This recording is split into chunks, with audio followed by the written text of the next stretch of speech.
Hello everyone, आज हम chemical bonding and molecular structure पढ़ेंगे, वो भी एनसीईआरटी की हेल्प से।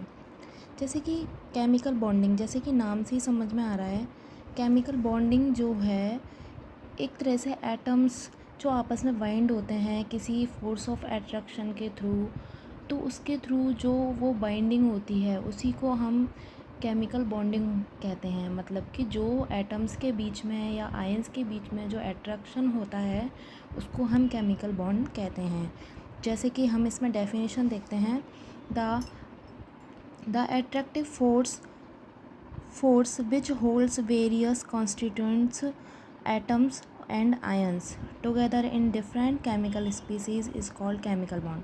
मतलब कि ऐसा अट्रैक्टिव फोर्स जो कि बांधे रखता है विभिन्न प्रकार के कॉन्स्टिट्यूएंट को, जैसे कि एटम्स को बांधे रखेगा आपस में, आयंस को बांधे रखेगा एक साथ, और डिफरेंट केमिकल स्पीसीज़ इसके थ्रू बनती हैं। उनमें एटम्स को और आयंस को जो बाइंड करके रखते हैं उसी को हम केमिकल बॉन्डिंग बोलते हैं।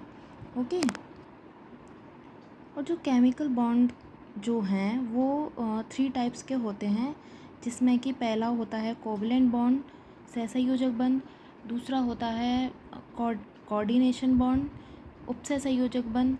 और थर्ड जो होता है वो होता है आयनिक बॉन्ड, जो कि आयंस के थ्रू बनता है, आयंस में बनता है। उससे पहले हम ये जानते हैं कि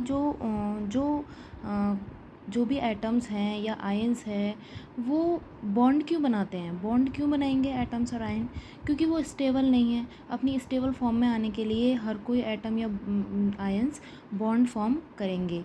और बॉन्ड फॉर्म करने के लिए एक जो ऑक्टेट रूल है जो कि इसमें गिवन है बुक में, वो ये है कि according to this octet rule, जो कि कोसेल एंड लुईस ने दिया था, ठीक है, ये इसमें बताया गया है कि कोई भी एटम जो है अपना ऑक्टेट या अपने आउटर मोस्ट बैलेंस सेल जो है उसमें 8 इलेक्ट्रॉन कंप्लीट करने के लिए वो किसी भी एटम दूसरे एटम से या किसी भी आयन से बाइंड होता है।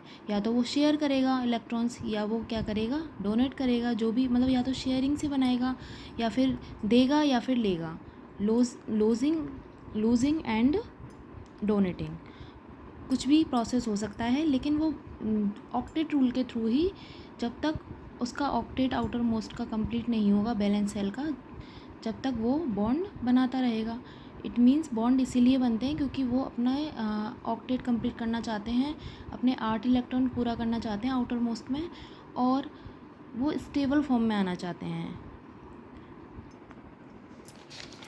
जैसे कि ये ऑक्टेट रूल है, इसमें बताया गया है, according to this rule atom can combine either by transfer of valence electron from one atom to another, gaining और लूजिंग, ठीक है, या तो लेगा या फिर देगा। By sharing of valence electron in order to have an octet in their valence shell.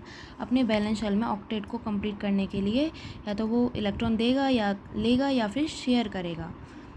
इसी को ऑक्टेट रूल बोलते हैं, ठीक है। और इसका जो एग्जाम्पल हैं ऑक्टेट रूल के, वो हैं जैसे कि हाइड्रोजन हैं, हीलियम एंड बोरॉन एक्सेट्रा।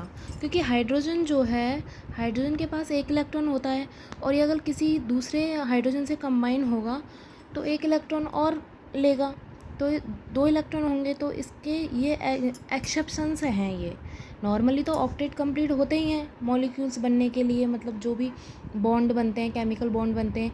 लेकिन कुछ एक्सेप्शन इसके हैं जो 8 इलेक्ट्रॉन अपने कंप्लीट नहीं करते, उस जैसे हैं वैसे ही रहते हैं, या फिर बॉन्डिंग कर लेते हैं तो भी 8 इलेक्ट्रॉन पूरे नहीं करते, वो इसके एक्सेप्शन हो जाएंगे।